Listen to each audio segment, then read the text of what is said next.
Alright, we have a bit of a special case today. Full disclosure, I absolutely adore this game. I think this is probably the best Pokemon game I have ever played. I'll need more time to confirm that, but I very much enjoyed this one. But I also want all of you to have the same experience I had with it and go in totally blind if you can help it.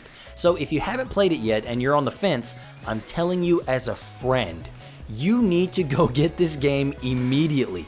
It is such a refreshing take on the Pokemon formula that gives life to the feeling you had when you were a kid using your imagination to liven up the original games. But now everything happens for real and not in your little baby brain. But I'd also like to offer you some advice before you start your adventure, and this also goes out to those who are a little ways into the adventure by this point, so here we go. Grab as many missing satchels as you can. You can see them on the map and set waypoints to track them down easily, as they seem to respawn anytime you enter a zone. The points you get from them can be exchanged for valuable evolution items. Explore as many time-space rifts as you can. Powerful and unorthodox Pokemon will appear in them, and they're so worth catching. Also, check the ground for unusual items in there too.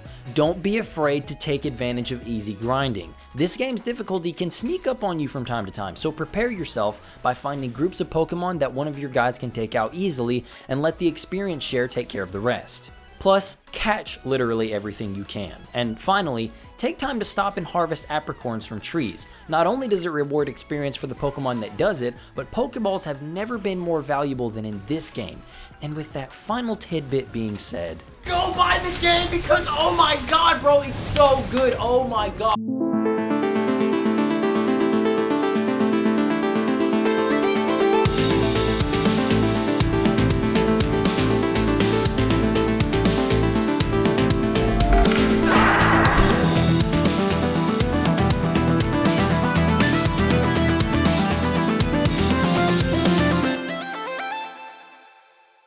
I find it funny that the purest form of hype for new Pokemon games comes mainly from the spin-offs. Like, when they announced new Pokemon Snap, there was not a single inkling of doubt that it was going to Pokemon Slap. The Mystery Dungeon fanbase collectively lost their mind when the remake of the first game was announced for the Switch in that gorgeous art style, but then the remake for Diamond and Pearl gets announced. Why does it look like that? I've mentioned several times how I'm not really interested in the mainline RPGs anymore. I just don't think they're for me. I thought for the longest time RPGs in general weren't my thing. Then I played Dragon Quest XI, adored it, and realized I've just been playing exclusively Pokemon games as my only exposure to the genre. Early last year, an open world Pokemon game was announced, and after everyone was done bashing how early along the footage looked, we started to think, oh my god, this is literally everything we have been asking for since the GameCube days. They're making Colosseum and Gale of Darkness, but they're doing it correctly this time. I can only imagine that the success of Breath of the Wild and Mario Odyssey made Nintendo reevaluate what they could do with their franchises, and how they could put new spins on old ideas, or, well, new for Nintendo. Open world games are kinda everywhere you look these days with how flexible the template is to different situations and stuff, but I've cried about that topic enough. The mere concept sounded like something elementary school kids would talk about at the lunch table. What if, you could use your Pokeballs to hit trees? Oh yeah, and what if you had to throw your Pokeballs at the Pokemon to actually catch them? Oh, and what if the Pokemon could just kill you? Yeah, that sounds really cool! Oh my god. Is this really a game that Nintendo is about to invest time and money into developing into a fully fleshed out experience? Or will it be more of a tech demo to test the waters for something else? Well, it looked interesting to say the least, so I put it on my calendar and waited. Then Friday, February 9th came and I was completely blown away with everything this game has done. So now, it's finally time to share with you guys how I feel about Pokémon Legends Arceus. Without spoiling anything major, Legends begins with the player answering a few questions and then being dropped onto a beach in typical modern clothing. This was a surprise to me when I first saw it, mainly because this all gives off major Mystery Dungeon vibes. Someone from another world being dropped into a new world of Pokemon and having a mystery to uncover regarding their own origins in this land, as well as a spontaneous natural phenomena. That's Mystery Dungeon to a T, dude. But after an admittedly lengthy tutorial sequence, you start learning the basics. So, with the Hisui region being the predecessor to Diamond and Pearl Sinnoh region, it's understandable that Pokemon and people don't really like each other all that much yet. Thus, as our professor friend explains, it's up to the player to capture and document as many species of Pokemon as possible. And this is where core gameplay starts to get thrown into the mix, so let's break it down. In typical Pokemon fashion, finding a team of 6 Mons that complement each other's types and moves is the name of the game here. Battling wild Pokemon and other trainers to gain experience points to level up and continually improve your party. The bones of the mainline Pokemon RPGs are present, but the biggest twist that Legends has going for it is how much more involved the player character is in everything. Catching Pokemon is no longer just about whittling a wild Pokemon's health down. Each species of Pokemon behaves in unique ways. Some are very friendly and don't have a problem with people just kind of hanging out around them. Some will become scared and run away if they even get a glimpse of a person, and then you have some that will become aggressive if a trainer gets too close. This is where Legends' new stealth mechanics come into play. Utilizing tall patches of grass and the crouch button, players can now sneak up on unsuspecting Pokemon and attempt to catch them quickly without any kind of battle. But if that does end up failing and a Pokemon becomes aggressive, you have a few options to defuse the situation. Attempting to go hide and try again after they forget about you after a second can work, but it takes too long for it to be my go-to method. Pelting them with stun items can daze hostile Pokemon, making them vulnerable and able to be caught again. Using a Pokeball on Pokemon that are unaware of your presence is more effective, but nothing beats the backstrike. Backstriking is the most effective way to catch Pokemon. Waiting for them to turn around and then letting that ball slam right into their back. Ooh, that's that shit right there. And it's even more satisfying when you stun a hostile Pokemon and then give them the old do-si-do with a point-blank backstrike. Yes! God, I love that. Along with being able to send out things like berries and other food items as bait or distractions, as a last resort, you can even send out one of your own Pokemon to weaken them and attempt to catch the old-fashioned way. With these wild Pokemon occasionally wanting your head on a platter, things can get a little frantic at times. And Jesus, with the larger alpha Pokemon, they have your address, GPS location, and social security number as soon as they see you. No, stop! But since it's now up to the player to stay calm, take aim, and throw the Pokeballs manually, it might get stressful enough for them to miss from time to time. That's where crafting comes in. Finding ingredients and crafting Pokeballs for yourself is the most effective way to make sure you always have a way to catch new Pokemon. New types of Pokeballs also have different strengths and weaknesses when throwing. For instance, Feather Balls aren't the most reliable, but if you manually aim your cursor just a little lower than normal, you can snipe back shots from a good distance away, and need I say again how satisfying that is? God, yes! Heavy balls are indeed heavy, seeing as how they don't travel very far after being thrown, but if you manage to sneak right behind a Pokemon, backstrikes with a heavy ball are one of the most effective methods of capture. Again, don't sleep on stunning hostile Pokemon and then cheesing them with a heavy ball backstrike. And then you still have your normal Poke, Great, and Ultra Balls to work with too. However, that's not to say that catching Pokemon is the only thing to do in this game. We also have the traditional Pokemon battle system, but with a few twists. Firstly, and least importantly, you can just move around after a battle has started. This is the silliest thing to praise, but I'm telling y'all, this is one of my favorite features. I have the attention span of a fucking squirrel, so the ability to run around and get different looks and angles on these real-time battles was just great, and it got even more interesting when there were multiple Pokemon on the enemy's side. Yeah, so with Hisui being in the past, I guess they don't know the rules of modern Pokemon because these guys will straight up just send out 3 Pokemon at one time. For the most part, whichever enemy your Pokemon is facing will be the only one to act, with the other 3 conveniently staring off into space, which is nice. I'm glad I don't have to wait for 3 opposing Pokemon to act before I get the chance to hit one of them. I'd also be fine with being able to send out an equal number of my Pokemon, or maybe they could have given some moves multi-target properties. It seems like some of them already should, like Overheat here, but that's just not the case. But as you can see, turn-based type matching brain plays are still the bread and butter of this Pokemon battle system. However, turns are not set in stone. The speed stat has actually been given more prominence here, which I very much appreciate. Depending on how high the base speed stat is, a Pokemon might actually be able to have 2 or more turns back to back. This was the case for my Crobat, the speedy little devil. And new to the mix are Agile and Strong Strikes. After a Pokemon has used a move a certain amount of times, it will master it. This means it'll gain the ability to use that move in either of the 2 styles. Agile means the move will be 10% less effective, but it also has the chance to make the Pokemon's next turn come faster, or even directly after the first attack. Strong Style is pretty much the opposite. Instead of lowering the effectiveness by 10%, it raises it by 10%.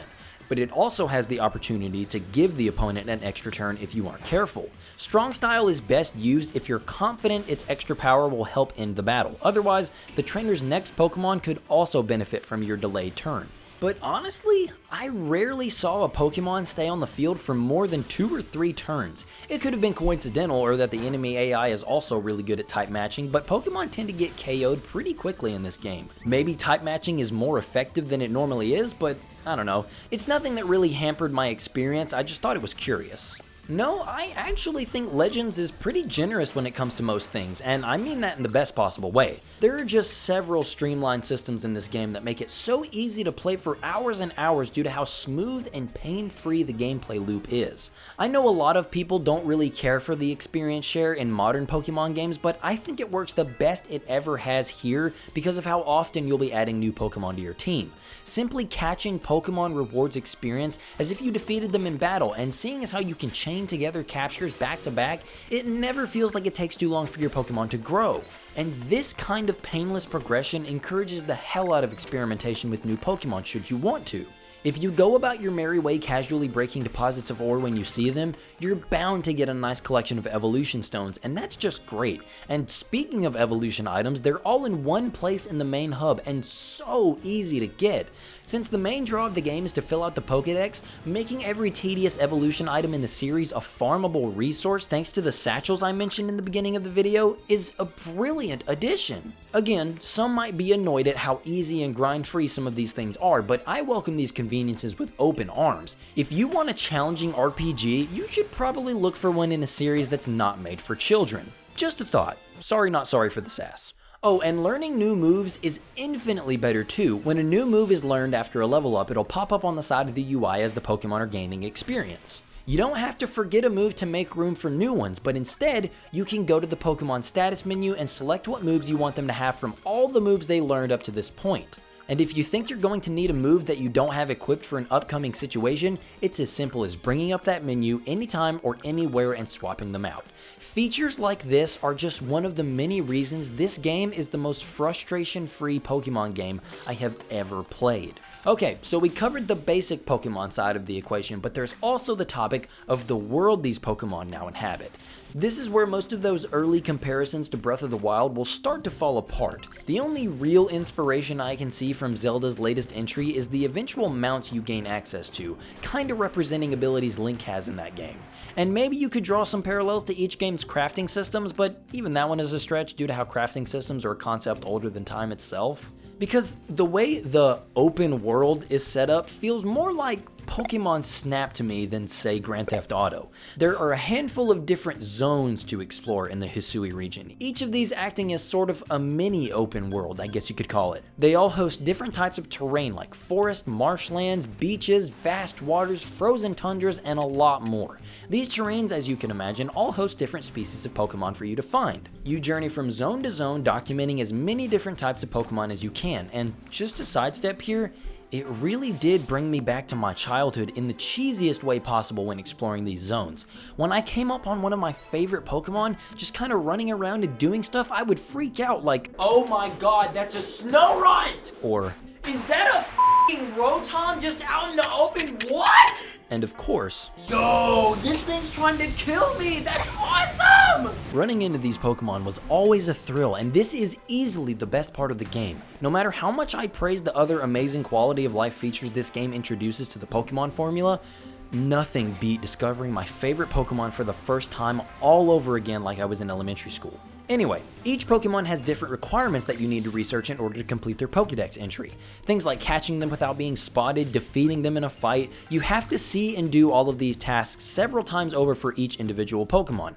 Now, these tasks aren't mandatory, but you're doing them in hopes of documenting every species of Pokemon and completing the world's first 3-ring binder. Doing this also contributes to the increase of your Survey Corps rank. As a member of the Galaxy Research Corps, it's your job to gather information on the terrifying Pokemon. Hi, how are you? And yeah, that's kind of the basic gist of the game. So if you ignored all of my warnings and haven't picked up this game yet, I really hope that you're just here to, hang out and hear my thoughts on the rest of it, because now I want to go into some elements of the story and some post-game stuff. If you still want to hear my final thoughts on this game and want to skip this section, feel free to use the time code right here. My feelings will not be hurt at all, I promise. I mentioned Mystery Dungeon a second ago in regards to how the narrative is set up, but the similarities don't stop there. After the four lords are quelled and the rift opens back up, the general of Team Galaxy kicks you out of the village in an almost identical way to the sequence in Mystery Dungeon DX, when your character is branded as the cause of the natural disasters. The same stakes, the same mystery surrounding the player character's actual past, even down to the small details like some of the villagers not being able to believe what's happening. There were a few hints in Commander Kamado's dialogue that suggested he was willing to do whatever it takes to keep his village safe, and I was hoping they would go even further with this and have him be a legit surprise problem for the player. But he's just kind of dropped after you go visit the 3 Pokemon of the lake and then beat him in a battle. He literally becomes a joke character in the last few minutes of the main campaign. And on your way up to face him, you fight the chef that has been the nicest guy throughout the whole game. He's been making you potato mochi, and boy did they ever just not stop saying the name of that dish. But after he starts telling you how he's always been the one to get rid of all the people who get in Kamado's way, I was really invested. This sweet cook guy is actually a dark assassin who takes part in Black Ops operations to eliminate the enemies of his master? Tell me more, go further into that. But no, turns out they just had their village burned down by some wild Pokemon one time, so Kamado swore to protect the new village at all costs. Then the main villain turns out to be either Dialga or Palkia, depending on who you choose to help after you get banished. And then after you have a really underwhelming boss fight with the scary ass Chimera version of them, it's captured, everyone celebrates, roll credits. Super anticlimactic. And then after a little ways into the post-game, you fight the true final boss, who turns out to be Volo the Merchant, and it's not any better. It has the opposite problem of feeling like it comes out of absolutely nowhere. But the dialogue featured in the main campaign was entertaining enough. Not on the same level as the Mystery Dungeon game still, but I think it's a big step in the right direction. A number of the side quests are pretty humorous to witness too, but that doesn't stop a vast majority of this dialogue from being just really forgettable. It's not like it offends me or anything, but it also just doesn't do anything for me one way or the other. One thing that I think could have made the dialogue easier to stomach would have been some voice acting. There were so many characters that I just heard voices coming out of their text boxes anyway. I guess that's attributed to how solid their designs are, but this dude was constantly Quentin Flynn in my head. But other than that, none of the characters or stories really made me feel anything. I thought the story of Icecan and Palina was fairly heartwarming. The game doesn't outright say it, but you get the vibes that they have a secret thing going on, so they have to hide their love due to the rivalry between their tribes. And then they go and throw in the story of the cute little Hisui and Growlithe that watched its dad drown because it saved him, and now the poor thing is depressed and unable to do its duty. Then eventually he finds the courage to save the day and evolves because of it. That one was pretty stinking cute. The post game has plenty to do with how much more of the Pokédex there is to complete, and the game heavily encourages you to finish it, even more so after the post game missions. But then you also just have extra encounters with most of Sinnoh's optional legendaries like Heatran and Cresselia. It was fun. I really enjoyed that part actually. Man, I just really love this game. I love the customization that you're allowed to go crazy with and make the cutest anime girl in the region. I love all the creative as hell new evolutions some Pokemon have been given. I love the various methods of travel you're given access to. I love how seamless the transitions between them can be if you know what to do. I love how unrestricted you feel in this game. There always feels like there's a fun way around the problem you've been presented with. I love how the Pokeballs look like the old-timey Pokeballs that Sammy used in Pokemon Forever. I love the soundtrack, with my highlights being the encounter themes that play when you're sneaking up around Pokemon, the Coumarine City Sunrise remix, the Crimson Land Mireland second theme when that sax comes in, and the entirety of the Cobalt Coastlands has no business going this hard!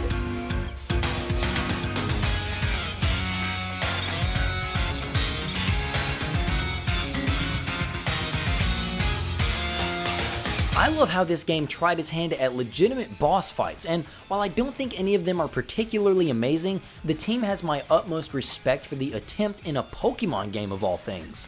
I love that there is still so much to do even after finishing the main story and even some post-game. I love how I can't wait to go play more of this game and actually 100% the Pokédex for the first time ever in a Pokemon game. Now, I can't be completely devoid of bias here. I have to keep a small amount of integrity, I suppose. The visuals. Personally, I think the art style is perfectly fine. Character models, human and Pokemon alike, they look great and have an appropriate amount of detail. Particle effects are aces as well, with the Pokeball explosions being particularly cool. Pokemon attacks are stellar to see. Every attack is unique, and seeing the big ones like Hydro Pump or Hyper Beam never gets old. But then we get to the world itself. The textures are incredibly low resolution and look really rough if you stop to actually look at the seams. And the draw distance. My goodness, it's so rough. It's especially terrible when using Braviary to fly across a zone. It just looks like someone opened up a blank project in Unity, but the fact still remains. This game blew my expectations out of the water and then some. And from the looks of it, everyone else seems to think so too. My brother, my cousins, everyone is playing this game all the time. I saw their names pop up so many times while recording, which was just great to see. And on the topic, the only online functionality at this point is trading and mystery gifts, but I really am hoping that trainer battles can eventually make their way into this game because I would love to test my team against everyone else's. Especially with the agile and strong attack systems. A human element to battles could make that thing even more dynamic. If Game Freak doesn't iterate on this concept with a new entry soon, they are 1, dumb, and 2, dead to me. It took roughly 16 hours to reach the credits, and way more than that to actually finish the story and take place in events like mass outbreaks. My hope is that you go out and find a way to play this game if you're a fan of Pokemon in the slightest, because you will have a good time. From my team to yours, I will see you on the battlefield when they decide to put that in the game. Oh man, I want to thank you so much for watching all the way to the end. It means the world to me, and I hope you enjoyed it and maybe got some insight on whether or not you would want to give it a shot for yourself. Well, if you have the urge to stick around, I'm going to try my best to get a review for Bright Memory Infinite out before the release of Sifu next week, but if I'm being honest with myself, I don't see that happening, so get ready for my next video on Slowclap's Sifu. But anyway, I appreciate you for watching. So thanks for stopping by and have a great day.